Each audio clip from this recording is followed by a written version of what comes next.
Margaret Ellis enjoyed the quiet Tuesday afternoons at Riverside Public Library. The after-school rush hadn't started yet, and the library had maybe a dozen patrons, retirees reading newspapers, a few college students studying at tables, someone browsing the fiction section. These peaceful moments were Margaret's favorite part of her job. She'd worked at Riverside Library for 23 years, starting as a part-time assistant and working her way up to head librarian. At 58, she knew the library inside and out, knew most regular patrons by name, and took pride in creating a welcoming space for the community. At 2:47 p.m., a boy walked in. Margaret noticed him immediately. He was maybe 13, wearing a school uniform from St. Catherine's Middle School, carrying a backpack.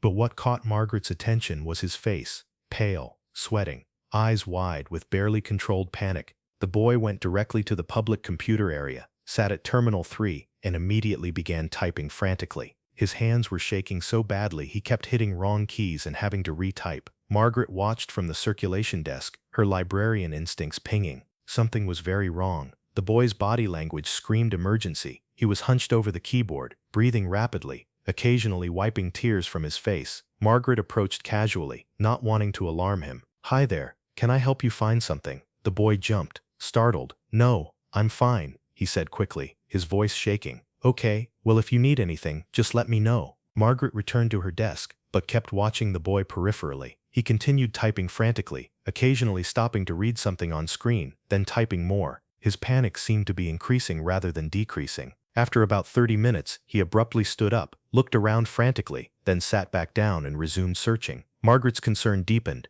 She walked past the boy's computer, glancing at the screen as if heading to the stacks. What she saw made her stop cold. The browser history visible in the search bar showed recent queries: how to stop bleeding from deep cuts, what to do if someone stops breathing, how long until ambulance comes, is my mom going to die, what happens if you lose too much blood, signs someone is dying. Margaret's heart started racing. This wasn't a student researching a school project. This was someone desperately searching for emergency medical information in real time. Someone was hurt, badly, and this terrified child was trying to figure out how to help them. She walked calmly to the boy and knelt beside his chair, speaking quietly. "Sweetheart, I saw your search history. Is someone hurt right now? Is your mom hurt?" The boy's face crumpled. He started crying silently, tears streaming down his face. "I don't know what to do," he whispered. "She won't wake up. There's so much blood. Dad's still there, and he said if I call anyone, he'll kill her for sure. But I think she's dying. I had to find help, but I don't know how." Margaret felt ice flood her veins. "Where is your mom right now?" "At home, 47 Maple Street, apartment 2B. Dad beat her really bad, worse than ever before. She's on the kitchen floor, and there's blood, and she's not moving. I ran here to try to figure out what to do, because Dad took my phone, and he's watching her. He said if I tell anyone or call 911, he'll finish killing her, but I think she's already dying." The words tumbled out in a terrified rush. "What's your name, honey?" "Daniel. Daniel Cooper. Please help my mom. Please." Margaret made an immediate decision. She stood and walked calmly to the library entrance, where she quietly turned the deadbolt lock and flipped the sign to closed. The handful of other patrons looked up in surprise. "I apologize for the inconvenience," Margaret announced calmly to the other patrons. "We're having a brief emergency. Please remain where you are for just a few minutes." She walked to her office, pulled out her cell phone and called 911. "This is Margaret Ellis at Riverside Public Library, 124 West Oakwood Avenue. I have a 13-year-old boy here who says his father beat his mother severely, and she's currently unconscious and bleeding at their home, 47 Maple Street, apartment 2B.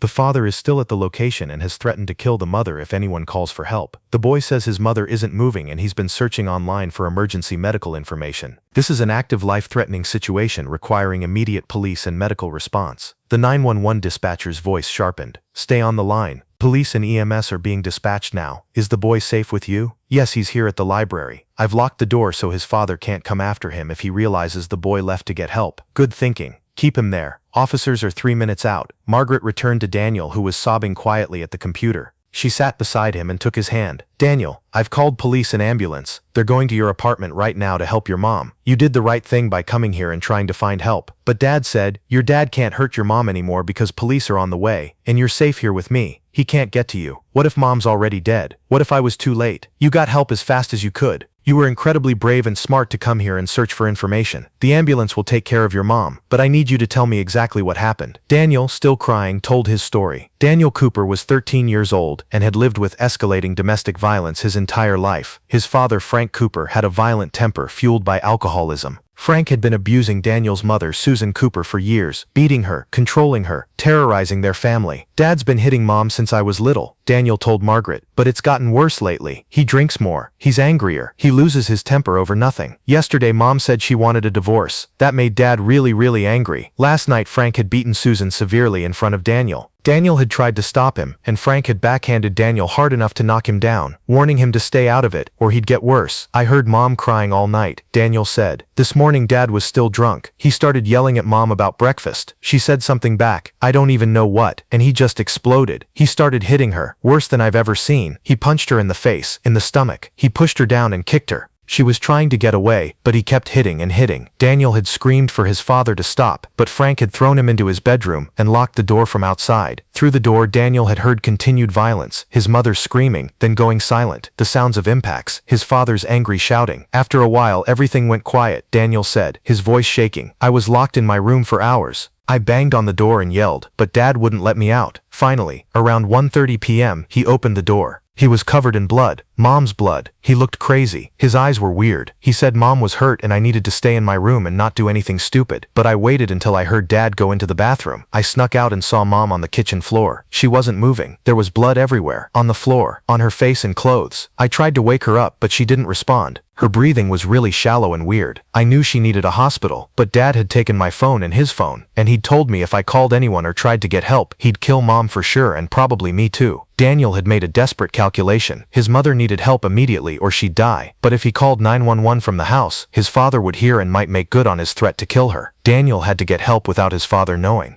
"I remembered the library has computers and free internet," Daniel explained, "and it's only 3 blocks away. I told Dad I was going back to my room, but I snuck out the front door and ran here. I thought maybe I could figure out online what to do to help Mom, or find some way to get help that Dad wouldn't know about. I was so scared and I didn't know what else to do." Margaret squeezed Daniel's hand. "You were so smart and brave, Daniel. You found a way to get help even though you were terrified. Police and ambulance are helping your mom right now." As if on cue, Margaret's cell phone rang. It was 911 dispatch. "Miss Ellis, officers have arrived at 47 Maple Street. They've encountered a violent situation. The suspect is being arrested, and the victim is being treated by paramedics." "Is she alive?" Margaret asked. "Yes. Critical condition, but alive. Paramedics are transporting her to Riverside Medical Center now." Margaret relayed this to Daniel. "Your mom is alive. They're taking her to the hospital right now." Daniel collapsed into sobs, relief mixed with ongoing terror. "Is she going to be okay? The doctors are going to take care of her. But she's alive, Daniel. You saved her life by coming here and getting help." Moments later, Police Sergeant David Martinez arrived at the library. Margaret unlocked the door and let him in, then relocked it with just the 3 of them inside. The other patrons had been allowed to leave after giving brief statements. Sergeant Martinez sat with Daniel, speaking gently. "Daniel, I'm Sergeant Martinez. Your mom is on her way to the hospital. She's hurt pretty badly, but the paramedics said you probably saved her life by getting help when you did. If you'd waited any longer, she might not have made it. You did exactly the right thing." "Is my dad arrested?" "Yes. He resisted arrest and tried to fight officers, but he's in custody now. He can't hurt you or your mom anymore." "What happened at the apartment?" Martinez explained that officers had entered the apartment and found Susan Cooper unconscious on the kitchen floor, exactly as Daniel had described. She had severe head trauma, multiple broken bones, internal bleeding, and significant blood loss. Frank Cooper had been in the bedroom, apparently planning what to do next. When officers confronted him, he'd become violent and had to be subdued and arrested. "Your father is being charged with attempted murder, aggravated domestic violence, assault, and endangering a child. He's going to prison for a long time. Will Mom be okay? She's in critical condition. The doctors are doing everything they can." "But Daniel, if you hadn't gotten help when you did, your mom would have died. The blood loss and head injuries were life-threatening. The ambulance arriving when it did, gave her a chance to survive." Daniel started crying again, this time with relief. "I was so scared. I didn't know what to do. Dad said not to call anyone, but I knew Mom would die if I didn't get help. I'm sorry I didn't call sooner." "You did the best you could in an impossible situation," Martinez assured him. "You're 13 years old, and you found a creative way to get help in an emergency. That's remarkable." Margaret spoke up. Daniel couldn't call 911 from home because his father would have heard. He couldn't use a phone because his father had taken his, so he ran to the library, used our public computer to research emergency medical information, hoping to find help. "When I saw his search history, I realized what was happening and called 911 immediately. That was quick thinking by both of you," Martinez said. He turned to Margaret. You potentially saved 2 lives today, the mother by calling 911 immediately, and this boy by providing a safe place where he could seek help. Thank you. Susan Cooper was rushed to Riverside Medical Center's trauma unit in critical condition. She had frank traumatic brain injury from blunt force trauma to the head. 3 broken ribs, one of which had punctured her lung, ruptured spleen causing internal bleeding, broken jaw, multiple facial fracture, severe bruising and lacerations across her body. Mrs. Cooper has life-threatening injuries requiring immediate surgery, the trauma surgeon told the team. The internal bleeding from the ruptured spleen is the most urgent issue. We also need to address the punctured lung and assess the brain injury. This is going to be a long surgery. Meanwhile, Daniel was taken to the hospital by Child Protective Services. He'd be examined medically. He had bruises from his father hitting him the day before, and then placed in temporary foster care, while his mother recovered and his father faced criminal charges. Daniel can't go back to that apartment, explained CPS worker Maria Rodriguez. His father is in custody, but the apartment is a crime scene, and Daniel has no other immediate family in the area. He'll stay with a trained foster family, who specializes in caring for kids from domestic violence situations. At the hospital, Daniel was examined and found to have bruising consistent with being hit, but no serious injuries. Psychologically, he was traumatized, having witnessed his father nearly beat his mother to death, having been helpless to stop it, having to make the desperate run to the library to try to save her. Daniel's going to need extensive therapy, said child psychologist Dr. Jennifer Chen, who was called to assess him. He's experienced ongoing trauma from living with domestic violence, and this incident was severely traumatic.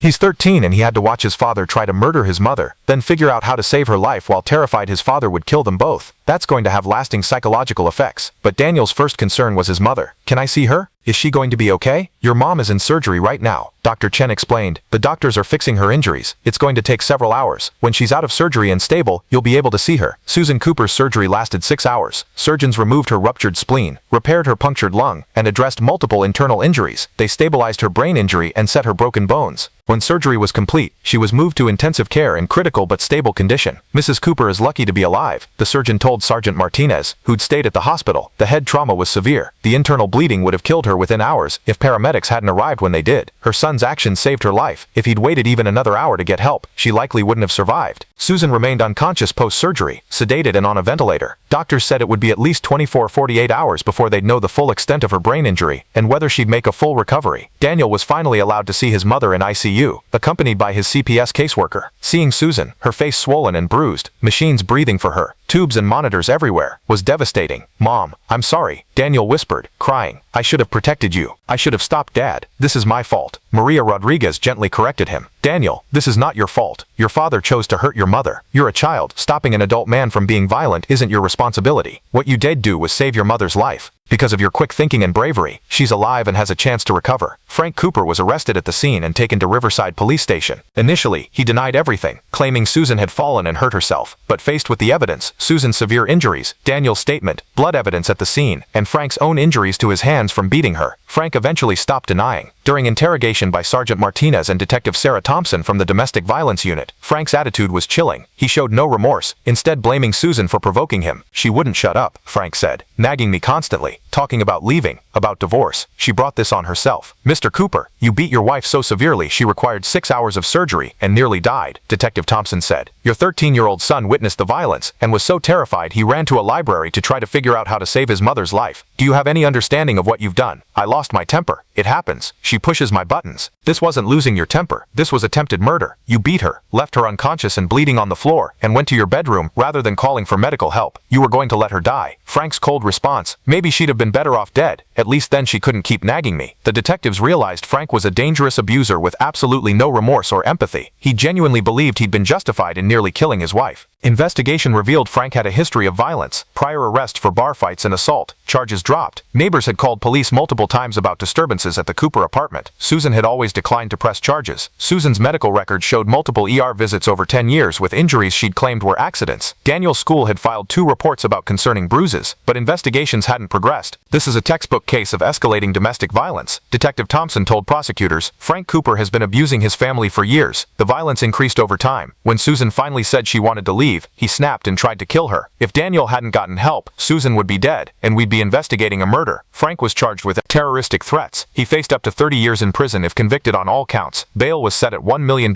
far more than Frank could afford, ensuring he'd remain in custody until trial. Susan Cooper remained in intensive care for 5 days before regaining consciousness. When she finally woke up, she was confused, in pain, and had spotty memory of the attack. "Mrs. Cooper, I'm Dr. Patricia Martinez, your trauma surgeon. You're at Riverside Medical Center. You were severely injured 5 days ago. So, do you remember what happened? Susan's memories were fragmented. She remembered arguing with Frank, then pain, then nothing. Where's Daniel? Is Daniel okay? Daniel is safe. He's staying with a foster family temporarily while you recover. He's the one who saved your life. He ran to the library and got help. If he hadn't, you wouldn't have survived. Tears rolled down Susan's face. Frank hurt me again, but worse this time. I remember now. He wouldn't stop. I thought he was going to kill me. He nearly did. You had life-threatening injuries requiring emergency surgery. You've been unconscious for 5 days, but you're going to recover, Susan. Where's Frank? Frank is in jail, charged with attempted murder. He can't hurt you anymore. Susan's emotions were complicated. Relief that Frank was in custody, fear about what would happen next, guilt about Daniel witnessing the violence, worry about their future. But mostly, overwhelming gratitude that Daniel had saved her life. Can I see Daniel? Yes. We'll arrange for him to visit once you're more stable. Susan's physical recovery took months. The broken bones healed, the surgical wounds closed, the bruising faded, but the traumatic brain injury had lasting effects, memory problems, difficulty concentrating, ongoing headaches. She'd need extensive rehabilitation and might never fully return to her previous cognitive function. The head trauma was severe, Dr. Martinez explained. We're fortunate you survived it all, but brain injuries can have long-term consequences. With therapy and rehabilitation, you'll improve significantly, but you may always have some residual effects. The psychological recovery was even more complex. Susan had PTSD from the attack and from years of prior abuse. She had nightmares, flashbacks, hypervigilance, and difficulty trusting her own judgment. You endured years of abuse before this final severe attack, her therapist, Dr. Robert Kim, explained. That creates cumulative trauma. You'll need long-term therapy to process what happened and rebuild your sense of safety. Susan also struggled with guilt about Daniel. He's 13. He shouldn't have had to witness what Frank did to me. He shouldn't have had to save my life. I should have protected him from all of this. You were a victim yourself, Dr. Kim reminded her. Leaving an abusive relationship is extraordinarily difficult and dangerous. Frank controlled you through fear and violence. You're not to blame for his choices, and Daniel showed remarkable courage and resilience in getting help. He's traumatized, yes, but he also feels empowered that he was able to save you. When Susan was finally strong enough, Daniel was allowed to visit her in the hospital. The reunion was emotional and cathartic, both crying, holding each other, expressing relief that they'd both survived. Mom, I'm so sorry I couldn't stop Dad, Daniel said. I tried, but he was too strong. Baby, you did stop him. You got help. You saved my life. If you hadn't run to that library and found Mrs. Ellis, I would have died on that kitchen floor. You're my hero. I was so scared. I know, I'm so sorry you had to go through that. I should have left your father years ago. I should have protected you from this. Why didn't we leave? Susan tried to explain. The fear, the control, the financial dependence, the threats, the hope that Frank would change, the shame of admitting she was being abused. I made mistakes, Daniel. I stayed too long in a dangerous situation. But we're out now. Dad's in jail and we're safe. We can start over. As police investigated Frank Cooper's attempted murder of Susan, they discovered patterns that revealed how domestic violence can operate hidden in plain sight for years. Neighbors in the apartment building had called police at least 7 times over 3 years about loud arguments and sounds of violence from the Cooper apartment. Each time, officers had responded, talked to Frank and Susan, and ultimately left without making arrests. Mrs. Cooper always minimized what was happening. One of the responding officers told Detective Thompson during the review, she'd have visible bruises, and we'd ask if she was okay. She'd say they'd had an argument, but everything was fine. Mr. Cooper would be calm and cooperative when we arrived. Without Mrs. Cooper willing to press charges, there wasn't much we could do. Classic pattern. Victims often protect their abusers out of fear, financial dependence, misplaced loyalty, or belief that things will improve. Susan had told police nothing was wrong because she feared Frank would retaliate if she reported him. Daniel's school had also noticed concerning signs. Teachers had observed bruises on Daniel, noticed him flinching when adults raised their voices, and seen his anxiety and distraction in class. School counselors had spoken with Daniel, who'd made vague references to fighting at home but hadn't disclosed the full extent of violence. I reported concerns to Child Protective Services twice, Daniel's 7th grade counselor told investigators. I provided documentation of bruises and concerning behaviors, but both times, after CPS investigated, they closed the case as unfounded. I don't know what happened during those investigations, but clearly something was missed. CPS records showed that investigators had visited the Cooper home, interviewed Frank and Susan separately, and observed Daniel. Both times, Susan had denied domestic violence and explained Daniel's bruises as sports injuries or rough play. Frank had been charming and cooperative. Daniel, scared of his father's retaliation, had said everything was fine. Without anyone admitting abuse, CPS had lacked evidence to remove Daniel from the home. This is the tragedy of many domestic violence situations, said CPS Supervisor Jennifer Martinez. Victims deny abuse to protect themselves or because they've been conditioned to hide it. Children are too scared to disclose. Abusers are often charming and convincing when talking to authorities. Unless we catch them in the act or find undeniable evidence, It's difficult to intervene. Susan's medical records told their own story. Over 10 years she'd been to emergency rooms 12 times with various injuries. Broken wrist, claimed she slipped on ice. Concussion, said she fell downstairs. Broken ribs, alleged she was in a car accident. Facial bruising, reported walking into a door. Dislocated shoulder, said she fell while jogging. These injuries form a classic pattern of domestic violence, said ER physician Dr. Thomas Anderson. Multiple injuries over years, each with an explanation that doesn't quite make sense medically. I remember treating Mrs. Cooper 3 years ago for broken ribs. I asked if she was safe at home and she insisted she was. I gave her domestic violence resources but she declined them. In retrospect, it's obvious she was being abused, but she denied it every time medical professionals asked. The investigation painted a clear picture. Frank Cooper had systematically abused his family for over a decade. Multiple systems, police, CPS, schools, healthcare, had encountered warning signs but hadn't been able to stop the abuse because Susan and Daniel, out of fear, had protected Frank by minimizing or denying what was happening, until the day Frank nearly killed Susan and Daniel found the courage to secretly seek help. Margaret Ellis found herself processing the experience in the days following Daniel's desperate visit to the library. She kept thinking about the search history she'd glimpsed, the frantic queries about stopping bleeding, signs of dying, helping someone who's not breathing. I almost didn't notice, Margaret told her husband Tom that evening. I just happened to walk past Daniel's computer at the right angle to see the search bar. If I'd been 2 feet to the left or right, I might have missed it. And if I'd seen it but dismissed it as a school project or something, Susan Cooper would have died. But you did notice, and you did recognize it as an emergency, Tom reminded her. You called 911 immediately, and potentially saved 2 lives.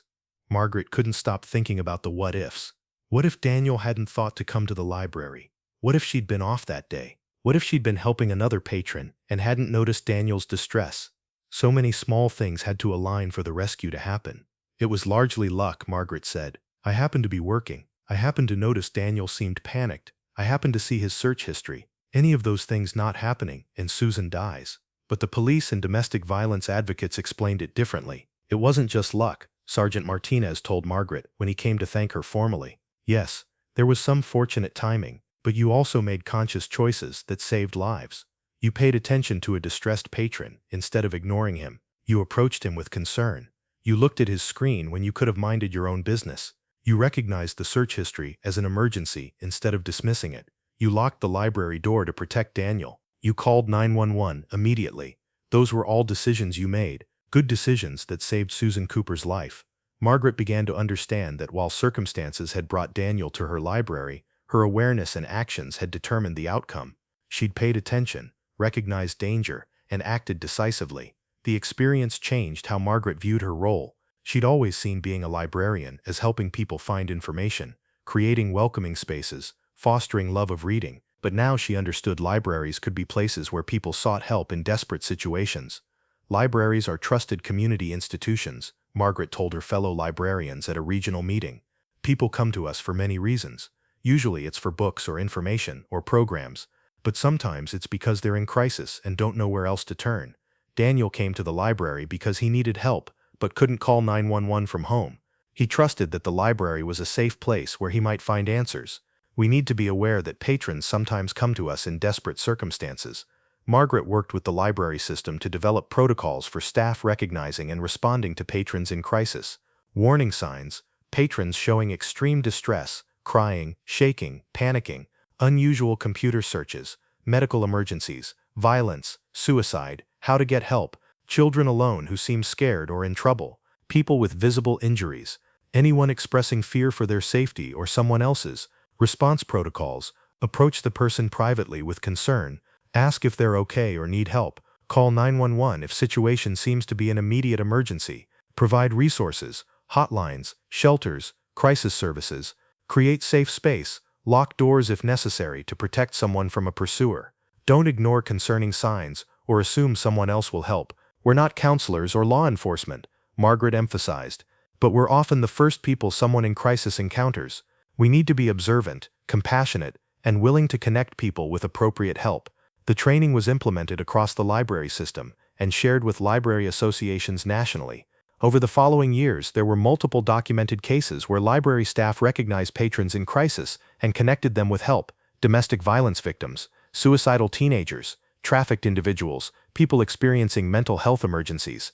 Margaret's intervention didn't just save Susan and Daniel Cooper, said Library Administrator Dr. Patricia Martinez. It raised awareness throughout the library profession that we play a role in community safety. Librarians now understand they might encounter people in desperate situations, and they have protocols for responding appropriately. Daniel Cooper's path to healing was long and complex.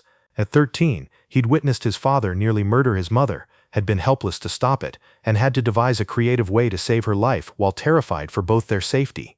Daniel experienced severe trauma, explained his therapist, Dr. Robert Kim. Not just from the incident itself, but from years of living with domestic violence. Children who grow up in violent homes experience chronic stress that affects their development, their relationships, their sense of safety. Daniel will need extensive therapy to process what he's experienced. Initially, Daniel blamed himself.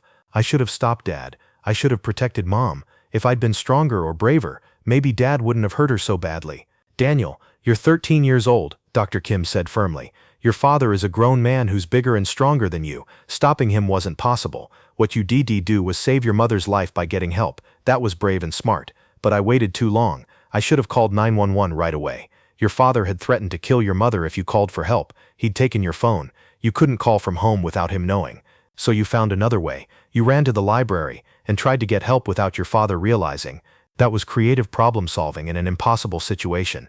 Your mother is alive because of your actions. Gradually, Daniel began to understand that he'd done the best he could in terrible circumstances. He'd been brave, resourceful, and had ultimately saved his mother's life. Daniel was placed in foster care with the Morrison family, experienced foster parents who specialized in caring for children from domestic violence situations.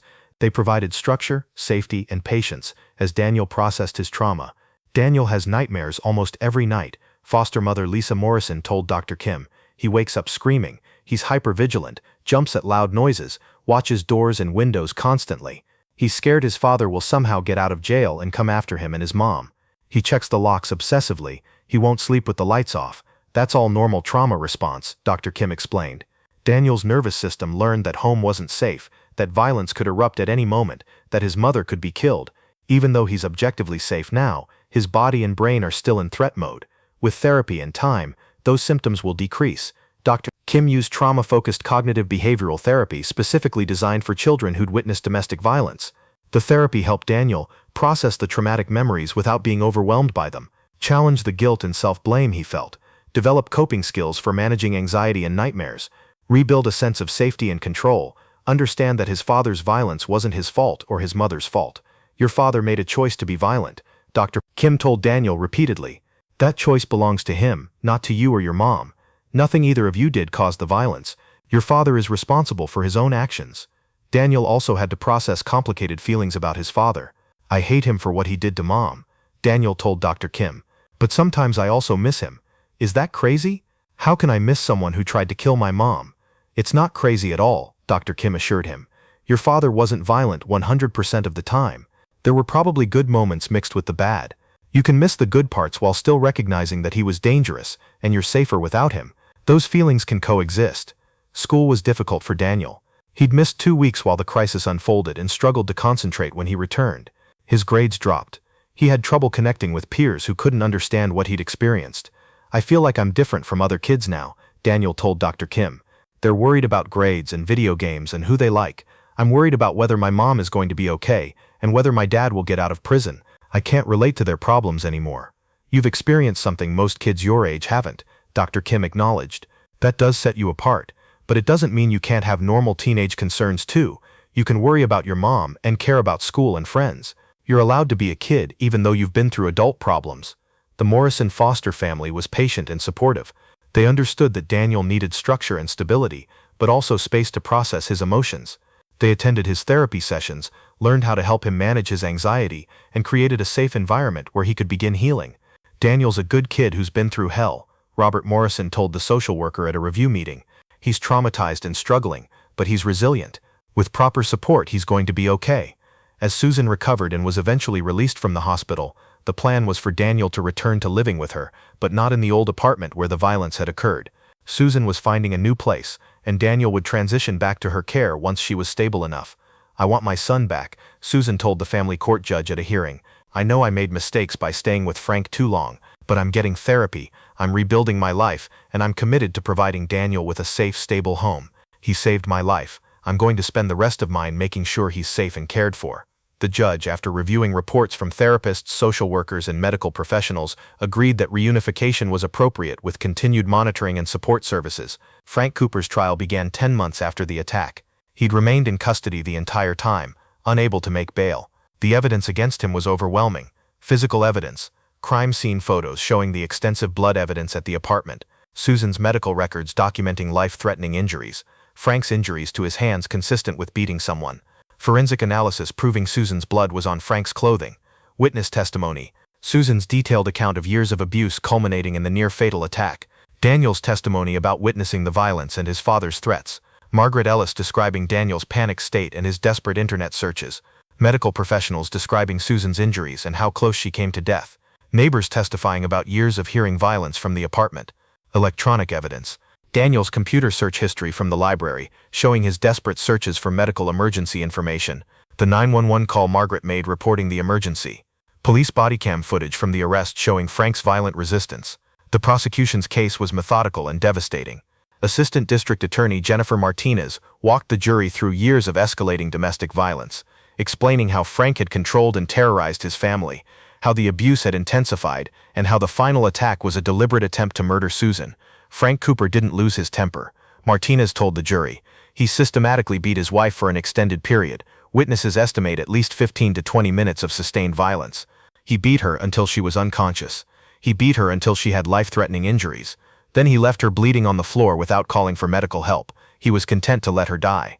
The only reason Susan Cooper is alive today is because her 13-year-old son, Daniel, found a way to get help. Daniel knew he couldn't call 911 from home because his father had threatened to kill Susan if he told anyone. So Daniel ran to the public library, where he frantically searched online for information about stopping bleeding and helping someone who's not breathing. A librarian named Margaret Ellis noticed Daniel's search history, realized a life-threatening emergency was occurring, and immediately called 911. Daniel saved his mother's life, but he shouldn't have had to. Frank Cooper is responsible for nearly killing her, and that's why we're here to hold him accountable for attempted murder. Frank's defense attorney tried to argue that Frank had lost control due to alcohol and stress, that he hadn't intended to kill Susan, that it was a tragic incident rather than attempted murder, but the prosecution demolished that defense. Ladies and gentlemen, when you beat someone for 15 to 20 minutes, break their ribs, rupture their spleen, fracture their skull, and then leave them unconscious and bleeding without seeking help, that's not losing control. Frank Cooper knew exactly what he was doing. He wanted Susan dead. Susan testified for 2 full days, describing the relationship's progression from initially positive to controlling to violent. She detailed specific incidents of abuse over 10 years, Frank's escalating threats, and the final attack. "He punched me in the face repeatedly," Susan testified, crying. "I fell down and he kicked me in the ribs. I tried to crawl away, but he grabbed my hair and slammed my head against the floor multiple times. I remember thinking, he's going to kill me. This is how I die." Then everything went black. The next thing I remember is waking up in the hospital 5 days later. The doctors told me I'd nearly died. My son had saved my life by running to the library and getting help. If Daniel hadn't done that, I'd be dead. Daniel testified about witnessing the attack, being locked in his room, finding his mother unconscious and bleeding, and his desperate decision to run to the library to try to figure out how to save her. "I was so scared," Daniel told the jury, tears streaming down his face. "Mom wasn't moving. There was so much blood. I thought she was dead, but I had to try to help her. I couldn't just let her die."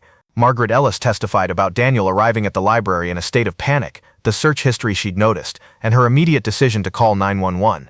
"The searches were clearly about an active medical emergency," Margaret testified. "How to stop bleeding, signs someone is dying, what to do if someone isn't breathing. This wasn't research for a school project. Someone was in danger right at that moment. I called 911 immediately." The medical testimony was particularly powerful. Trauma surgeons described the severity of Susan's injuries and how close she'd come to death. Mrs. Cooper had sustained life-threatening trauma to multiple organ systems, testified Dr. Patricia Martinez. The internal bleeding from her ruptured spleen would have killed her within 2 to 3 hours without surgery. The head trauma could have been fatal. If paramedics had arrived even 30 minutes later than they did, Mrs. Cooper would have died. Daniel's quick action in getting help saved her life. Frank took the stand against his attorney's advice.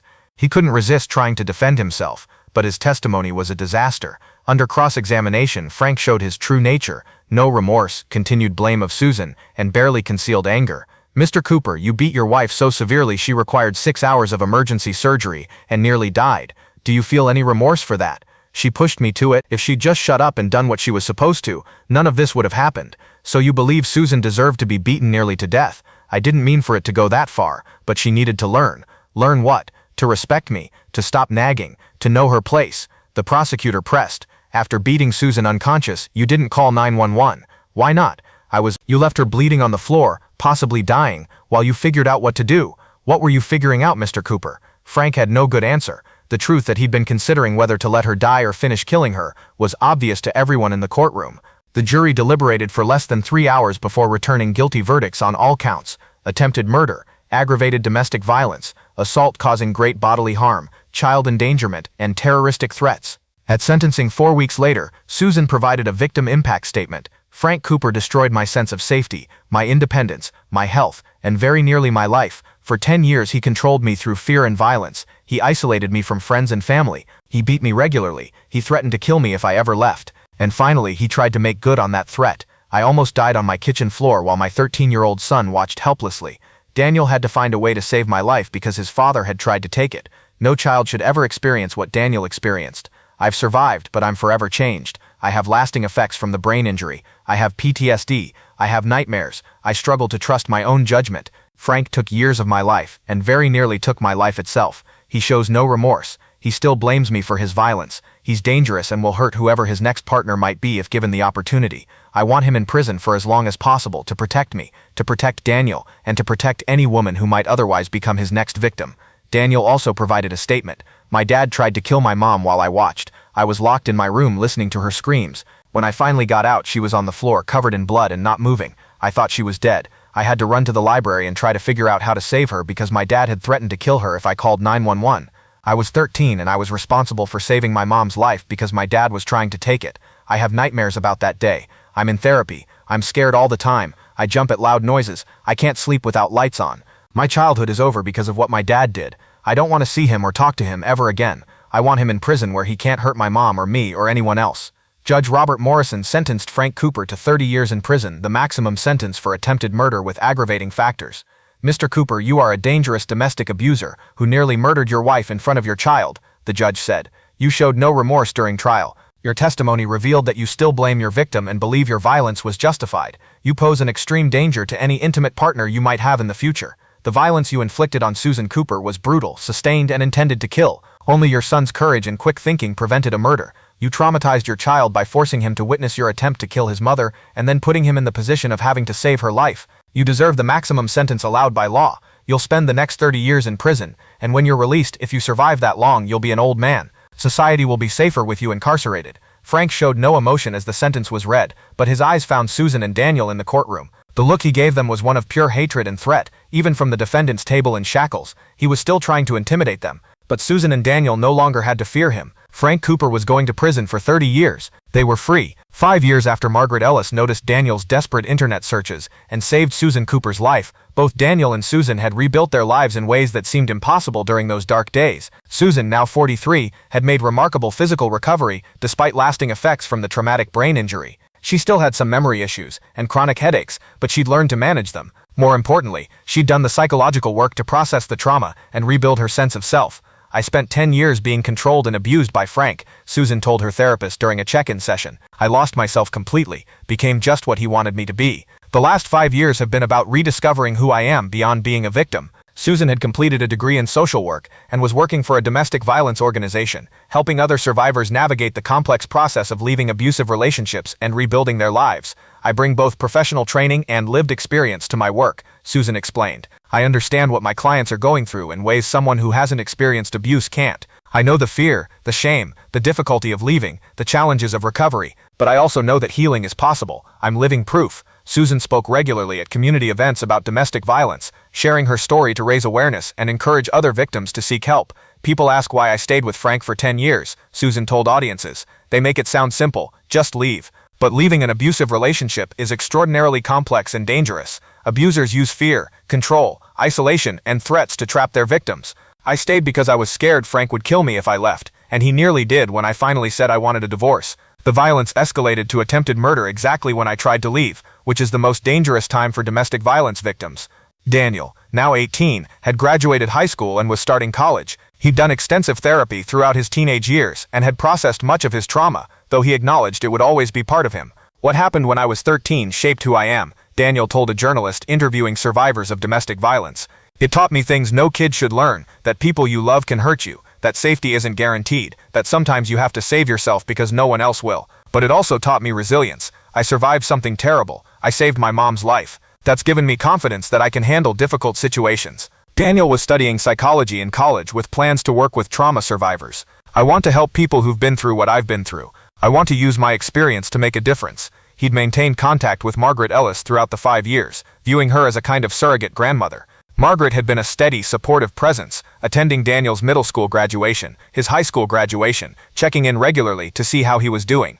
"Margaret saved my life, and my mom's life," Daniel said. "If she hadn't noticed my search history and called 911, Mom would have died. Margaret didn't have to pay attention to a panicked kid at a library computer. She didn't have to look at my screen. She didn't have to call for help. But she did all those things. She chose to get involved. That choice saved us." Margaret, now 63 and still head librarian at Riverside Public Library, had become a recognized advocate for libraries' roles in community safety and crisis intervention. "Libraries are more than books," Margaret told a conference of librarians. "We're community anchors, places people turn to for information, support, and sometimes desperate help." Daniel came to my library because he trusted it as a safe place where he might find answers to save his mother. "We need to honor that trust by being observant and willing to help when someone's in crisis." Margaret's protocols for library staff recognizing and responding to patrons in crisis had been adopted by library systems nationally. Over 5 years, there'd been dozens of documented cases where library staff had identified people in danger and connected them with help. Margaret's intervention didn't just save Susan and Daniel, said Library Association Director Dr. Robert Martinez. "It raised consciousness throughout the profession about our role in community safety. We're trained to help people find information, but now we're also trained to recognize when someone needs a different kind of help: emergency intervention, crisis services, protection from danger." The Cooper case had sparked important conversations about how domestic violence operates, hidden in various communities, and how multiple systems, schools, healthcare, law enforcement, libraries, need to work together to identify and protect victims. Frank Cooper abused his family for a decade, said domestic violence expert Dr. Jennifer Park. Multiple institutions encountered warning signs. Police were called to their home. Teachers noticed bruises on Daniel. Doctors treated Susan's suspicious injuries. CPS investigated concerns. But each institution saw fragments of the problem without connecting them into a comprehensive picture. Frank remained free to abuse his family until he nearly killed Susan. The case led to improved coordination between agencies in many jurisdictions. Schools, enhanced training for teachers and counselors on recognizing abuse indicators and more persistent follow-up when concerns were raised. Healthcare, better protocols for screening patients for domestic violence, with training on how to ask about abuse in ways that might get honest answers even from fearful victims. Law enforcement, improved domestic violence response training, with emphasis on recognizing victims' fear and barriers to reporting, and more aggressive pursuit of charges even when victims are reluctant. Child Protective Services, additional resources allowing more thorough investigations, and better information sharing with other agencies to see patterns. Libraries and community spaces, training for staff on recognizing people in crisis and knowing how to respond appropriately. "No single agency can stop domestic violence alone," explained Riverside County Domestic Violence Coordinator Maria Rodriguez. "We need coordinated community response where schools, doctors, police, social services, and even librarians are all trained to recognize abuse and work together to protect victims." Daniel and Susan Cooper's case demonstrated both the failures of fragmented response and the success of immediate, coordinated intervention. The case also highlighted the importance of creative problem-solving by victims in dangerous situations. Daniel's decision to run to the library and hide a call for help in his internet searches showed how victims might signal distress in non-obvious ways. "Victims of domestic violence are often monitored closely by their abusers," explained safety planning expert Dr. Patricia Chen. "They can't simply call 911 or tell someone directly. They have to find creative, covert ways to signal that they need help." Daniel's library computer searches, Rebecca's hidden message in a tattoo design from an earlier case, victims using code words with family. These creative signals require awareness from the people who receive them. We need communities trained to recognize non-obvious cries for help. Educational programs began teaching children more explicitly about recognizing unsafe situations and how to seek help even when direct communication isn't possible. Daniel knew he couldn't call 911 from home without his father knowing, said child safety educator Sarah Martinez. So he found another way. He went to a public place where he could access information and potentially find help. We teach kids now that if you're in danger and can't call 911, go to a public place, library, store, school, hospital, and find a trusted adult. Tell them you need help or find a way to signal it. Frank Cooper, now 47 and 5 years into his 30-year sentence, remained unrepentant and dangerous. He'd been involved in multiple violent incidents in prison, fights with other inmates, assaults on correctional officers, destruction of property. Cooper is a management problem, said prison warden James Thompson. He's aggressive, refuses to follow rules, and shows no indication of rehabilitation. He participates minimally in required programming and expresses no remorse for his crimes. Frank had tried multiple times to contact Susan and Daniel despite restraining orders prohibiting any communication.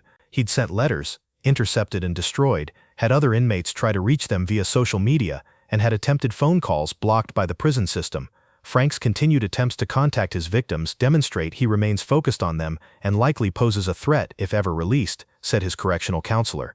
He talks about them obsessively. He maintains that Susan deserved what happened and that Daniel betrayed him. His mindset hasn't changed. He's still dangerous. Susan was informed of each contact attempt. While disturbing, they also validated her decision to testify fully at trial and support the maximum sentence. Frank trying to reach me from prison proves I was right about how dangerous he is, Susan told her therapist. He's locked up and he's still trying to control and intimidate me. I'm grateful he's in prison for 30 years. By the time he's released, he'll be 72 years old. Daniel will be 43, I'll be 68. The years Frank stole from us will be a distant part of our past, not our present reality. A decade after Margaret Ellis noticed Daniel Cooper's frantic internet searches and called 911, saving Susan Cooper's life, the three of them gathered at Riverside Public Library to commemorate the anniversary and reflect on 10 years of healing and advocacy. Daniel, now 23 and completing his master's degree in clinical psychology, spoke to a small audience about his journey from traumatized 13-year-old to thriving young adult helping others with trauma. 10 years ago, I ran into this library terrified and desperate, Daniel said. My father had just tried to murder my mother. She was unconscious and bleeding at home. I couldn't call 911 because my father had threatened to kill her if I told anyone. So I came here and frantically searched online for information about stopping bleeding and helping someone who wasn't breathing. I was trying to figure out how to save my mom's life. Mrs. Ellis noticed my search history. She recognized it wasn't curiosity or research. It was an emergency happening right then. She approached me privately. I told her what was happening, and she immediately called 911 and locked the library doors to protect me. Because of her quick thinking and willingness to get involved, my mother survived. Daniel described the decade since, the trauma recovery, the therapy, the challenges of rebuilding a life after witnessing such extreme violence, and ultimately finding purpose in helping others with similar experiences. I'm not defined by what my father did, Daniel said. Yes, it shaped me. Yes, I carry it with me. But I've transformed that trauma into fuel for helping others. I'm training to be a trauma therapist, specializing in domestic violence survivors and their children. I'm using my worst experience to help others survive and heal from similar experiences. Susan, now 48 and director of victim services at a major domestic violence organization, spoke about her decade of recovery and advocacy. 10 years ago, my husband beat me nearly to death, Susan said. I woke up 5 days later in a hospital, having survived only because my brave 13-year-old son found a way to get help. I had life-threatening injuries, lasting brain damage, and severe psychological trauma. I couldn't imagine ever feeling safe or whole again. But here I am, 10 years later. I've physically healed as much as possible. I've done the psychological work to process the trauma. I've rebuilt my independence and sense of self. I have a career I love helping other survivors. I have a good relationship with my son. I've created a life Frank tried to destroy but couldn't. Susan described her advocacy work, helping hundreds of survivors leave abusive relationships safely, navigate the criminal justice system, access resources, and rebuild their lives. I bring both professional expertise and lived experience to my work, Susan explained. I understand what survivors are going through because I've been there. I know the fear, the shame, the difficulty of leaving, the challenges of recovery, but I also know that healing is possible. Survivors can reclaim their lives. I'm proof of that. Margaret, now 68 and preparing for retirement, reflected on how one afternoon a decade ago had changed her understanding of libraries' role in communities. I've been a librarian for 33 years, Margaret said. I love helping people find books and information. But 10 years ago I learned that sometimes people come to libraries looking for a different kind of help, desperate life or death help. Daniel came here because he trusted the library as a safe place where he might find answers to save his mother. I happened to notice his search history and recognized it as an emergency. That recognition and my decision to call 911 immediately saved 2 lives. Margaret described the decade of advocacy work that had followed, training library staff nationally on recognizing patrons in crisis, developing protocols for responding to emergencies, and raising awareness that libraries can be critical community safety resources. Libraries are trusted institutions where people turn in times of need, Margaret said. We have a responsibility to be observant and responsive when someone comes to us in crisis. Daniel's case taught the library profession that we're not just information providers, we're sometimes lifelines for people in desperate situations. The event concluded with the unveiling of a plaque in the library's children's section. In recognition of the events of October 15, 2014, when Daniel Cooper's courage and Margaret Ellis's vigilance saved a life, this library became a sanctuary for a child seeking help and a launchpad for rescue. May we always be a safe place for those who need us most. After the ceremony, Margaret, Susan, and Daniel sat together in the exact spot where everything had changed a decade ago, Computer Terminal 3, where Daniel had frantically searched for ways to save his dying mother. 10 years, Susan said softly. Daniel was 13. I was 38. We were trapped in a nightmare. And now look at us. Daniel's getting his master's degree and helping trauma survivors. I'm directing victim services for a major organization. We've not just survived, we've thrived. Mrs. Ellis gave us that chance, Daniel said, looking at Margaret with deep affection. If you hadn't noticed my search history, if you hadn't cared enough to ask what was wrong, if you hadn't called 911 immediately, Mom would have died. We wouldn't be here. You gave yourself that chance, Margaret countered. You were 13 years old in an impossible situation. Your father had threatened to kill your mother if you told anyone. But you found a creative way to get help. You came to a public place and left digital breadcrumbs, hoping someone would notice. That was remarkably brave and clever. We all did what we needed to do, Susan said. Daniel found courage to seek help despite being terrified. Margaret paid attention and acted on what she saw.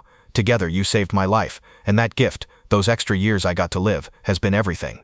I got to see Daniel grow up. I got to heal and rebuild. I got to help hundreds of other survivors. None of that would exist without you both. They sat in comfortable silence, 3 people bound by one desperate afternoon 10 years ago, a terrified boy's frantic searches, a librarian's observant recognition, a phone call that meant the difference between life and death. 10 years, one library computer, one search history that revealed an emergency in progress, one librarian who noticed and acted, one phone call that changed everything, one life saved that day. Hundreds more helped in the decade since, a profession transformed, awareness raised, communities empowered, a mother and son who got to build new lives, one boy's desperate courage, one woman's vigilant action, one moment that became an enduring legacy. That was always enough, more than enough, everything. This story is dedicated to every librarian, teacher, coach and community member who pays attention to children in distress, recognizes when something is wrong, and has the courage to intervene when a young person needs help. Your awareness protects the vulnerable, and to every child living with domestic violence, you deserve safety. What's happening isn't your fault, and there are adults who will believe you and help you. Thank you very much for listening. Please let us know what you think of this story in the comments. Don't forget to like the video and subscribe to the channel. Turn on notifications so you don't miss any other videos.